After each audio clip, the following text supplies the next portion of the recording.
Komið þið sæl. Fátt hefur sameinað landsmenn jafn oft og af jafn miklum tilfinningahita við sjónvarpstækið og íþróttir. Við höfum hlegið saman, grátið, stokkið upp úr sófanum og nagað á okkur neglurnar. Í kvöld ætlum við að renna í gegnum sögu íþrótta í íslensku sjónvarpi, frá svarthvítu yfir í blússandi háskerpu, frá Sigga Sig til Gumma Ben.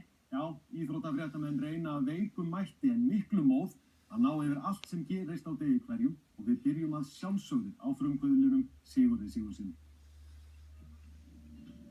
Sigurður Sigurðsson var fyrsti íþróttafréttamaður sjónvarpsins en hann hefði unnið skeið á útvarpinu.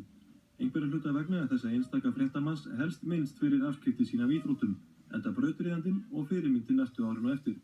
30.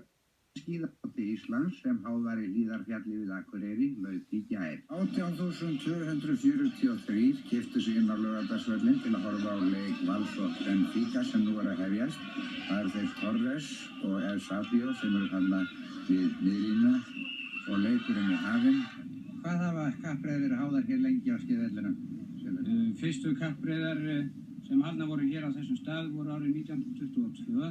Herra forseti Íslands, Ásgeir Ásgeirsson, mun vera sá maður sem að lengst hefur sótt laugarnar, gömlu laugarnar sem að nú verða senn lagðar niður. Bergsveinn Ingvar og leiknum er lokið án þess mark hafi verið skorað. Þetta má telja stór sigur fyrir Val og næstum kraftaverk. Árið 1912 voru Ólympíuleikar háðir í Stokkhólmi. Íslendingar sendu 8 menn til leikana, 6 þeirra sýndu íslenska glímu en 2 þeirra tóku þátt í íþróttakeppninni. Þetta var náttúrulega mestan heisa sem að íþróttamenn íslenskir hafa lent í.